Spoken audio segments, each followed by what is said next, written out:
Delhi assembly ఎన్నికల్లో BJP దూసుకెళ్తుంది. ప్రస్తుతం అయితే మ్యాజిక్ ఫిగర్ దాటేసింది. ఏపీ సీఎం చంద్రబాబు నాయుడు కూడా ఢిల్లీలో ప్రచారం చేశారు. ఆ చోట్ల కూడా బీజేపీ ఆధిక్యంలో ఉన్నట్టయితే మనకు సమాచారం అవుతుంది. మహారాష్ట్రలో కూడా పవన్ కళ్యాణ్తో ప్రచారం చేయించారు. పవన్ కళ్యాణ్ ప్రచారం చేసిన చాలా చోట్ల కూడా అక్కడ బీజేపీ కూటమి అయితే విజయం సాధించింది. ఢిల్లీ అసెంబ్లీ ఎన్నికల్లో బీజేపీ దూసుకెళ్తుంది. ప్రస్తుతం అయితే మ్యాజిక్ ఫిగర్ దాటేసింది. గతం కంటే భారీగా పుంజుకున్నట్లయితే కనిపిస్తుంది. అయితే ఢిల్లీ అసెంబ్లీ ఎన్నికల్లో బీజేపీకి చాలా వ్యూహాత్మకంగా ముందుకెళ్ళింది. ఎలాగైనా అధికారాన్ని చేజిక్కించుకోవాలని చెప్పేసి అయితే చాలా వ్యూహాత్మకంగా ప్రచారం అయితే చేపట్టింది. ఎక్కడెక్కడ అంటే ఫర్ ఎగ్జాంపుల్ ఏపీకి తెలంగాణకు చెందిన వారు ఎక్కడ ఉంటారో అక్కడ తెలుగు నేతలతో ప్రచారం చేయించడం, అలాగే గుజరాత్కు చెందిన వారు ఎక్కడ ఉంటారో అక్కడ గుజరాత్ చెందిన నేతలతో ప్రచారం చేయించడం, మహారాష్ట్రకి చెందిన వారు ఎక్కడ ఉంటారో అక్కడ మహారాష్ట్ర నేతలతో అయితే ప్రచారం చేయించడంతో కూడా బీజేపీ సక్సెస్ అయినట్లు మనం చూసుకోవచ్చు.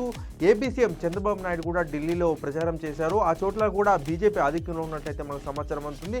మొత్తానికి అయితే బీజేపీ ఒక స్టెప్ బై స్టెప్ ప్రాసెస్ అక్కడ ఫాలో అయినట్లు మనకు స్పష్టంగా అర్థమవుతుంది.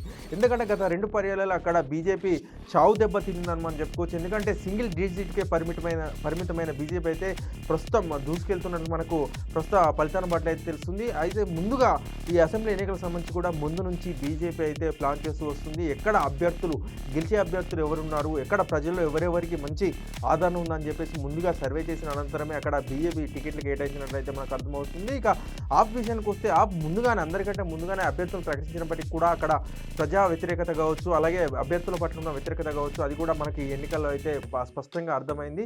ఏదేమైనప్పటికీ కూడా బీజేపీ ఎక్కడ కూడా ముందుగా అంటే అసెంబ్లీ ఎన్నికల పాలన చోట్ల ఉన్నాయంటే ముందుగా ప్లాన్ చేస్తూ అక్కడ విజయం సాధిస్తూ వస్తుంది. ఇందులో భాగంగానే ఢిల్లీలో కూడా అదే స్ట్రాటజీని అయితే బీజేపీ ఫాలో అయినట్లు మనకు స్పష్టంగా అర్థమవుతుంది.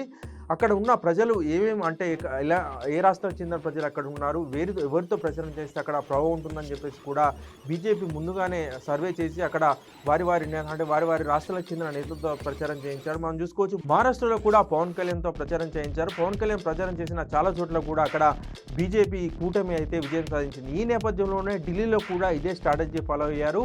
తెలుగువారు ఎక్కడ ఉన్నారో కూడా అక్కడ ఏపీ సీఎం చంద్రబాబు నాయుడు ప్రచారం చేయడంతో పాటు ఏపీకి చెందిన ఎంపీలు కూడా అక్కడ ఇల్లు తిరుగుతూ కూడా ప్రచారం చేసినట్లయితే మనకు సమాచారం ఉంది. సో ఈ నేపథ్యంలోనే అక్కడ ఢిల్లీలో బీజేపీ దూసుకెళ్తున్నట్లయితే మనకు స్పష్టంగా కనిపిస్తుంది.